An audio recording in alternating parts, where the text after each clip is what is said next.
দেখো example number 18 যেটা, example 18তে কি বলা আছে যে 0 থেকে pi x ln sine x dx এর মান নির্ণয় করো। এখানে ধরে নেই আই সমান 0 থেকে পাই আর x ln sine x dx, এটা কি ইকুয়েশন নাম্বার 1 দিয়ে রাখি। এখন আমরা জানি 0 থেকে এ এফ অফ এক্স যে কথা, 0 থেকে এ এফ অফ এক্স যে কথা, 0 থেকে A F of a minus x একই কথা। তাহলে এখানে এ বলতে হচ্ছে যে আপার লিমিট যেটা মানে পাই, আর এফ অফ এক্স বলতে এখানে কত, এখানে এফ অফ এক্স সমান হচ্ছে এক্স।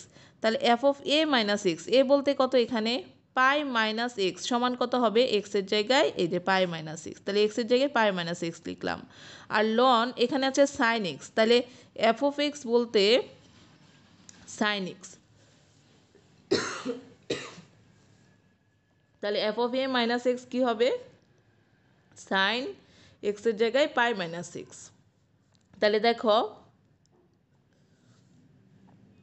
তো এখন এখানে এই যে লন, এভাবে আমরা লন সাইন আর এই যে এক্সের জায়গায় কত পাই মাইনাস এক্স লিখলাম, আর ডিএক্স এই যে ডিএক্স।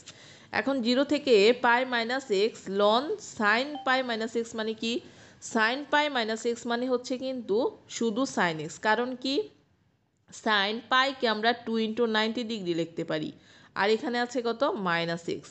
কোয়াড্রান্ট হিসাব করলে 90 এর আগে যদি জোড় সংখ্যা থাকে তাহলে এখানে যেটা আছে সেটাই থাকবে, আর দুইটা 90, যে এক ঘর 90 এখানে আর এক ঘর 90 এখানে দিয়ে মাইনাস, মাইনাস মানে একটু পিছনে, মানে এই 2 নাম্বার গড়ে থাকবে। 2 নাম্বার গড়ে কে কে আছে, সাইন আছে আর কুসেক আছে। তাহলে সাইন যদি সাইনের গড়ে থাকে তাহলে চিহ্ন হবে প্লাস, আর এই যে এখানে এক্স, এই যে এক্স সাইন এক্স। তো আমরা এই যে সাইন পাই মাইনাস এক্সকে আমরা সাইন এক্স আর ডিএক্স লিখে দিলাম, এটাকে ইকুয়েশন নাম্বার 2 দিয়ে রাখো।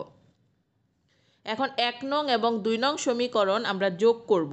তাহলে আই আর এখানেও একটা আই আছে, আই প্লাস কত আই মানে 2i সমান, এখানে দেখো 0 থেকে পাই এক্স, এই যে এখানে লন সাইন এক্স ডিএক্স, আর এখানে আছে 0 থেকে pi pi minus x ln sine x dx.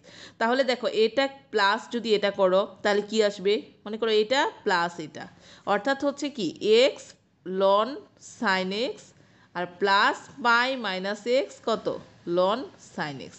তাহলে এখান থেকে লন সাইন এক্স কমন নিলে এক্স প্লাস পাই মাইনাস এক্স, তো এক্স এক্স কাটা গেলে শুধু পাই থাকে, যে পাই মুক্ত অবস্থায় থাকবে, আর থাকবে কি লন সাইন এক্স আর হচ্ছে ডিএক্স। তো আই সমান এই 2টাই পাশে দিয়ে দাও, পাই বাই 2 0 থেকে পাই লন সাইন এক্স আর হচ্ছে ডিএক্স, বা পাই বাই 2। এখন দেখো আমরা 0 থেকে পাই লন সাইন এক্স ডিএক্স সমান আমরা জানি পাই লন হাফ, এটা কিন্তু আমরা জানি, পিছনে প্রমাণ করে এসেছি। তাহলে এটার পরিবর্তে আমরা পাই লন হাফ লিখে দিব। তাহলে এখানে পাই আর পাই মিলে পাই স্কোয়ার ডিভাইডেড বাই 2, আর এখানে লন কত হাফ, এটাই হবে এটার অ্যান্সারটা। দেখো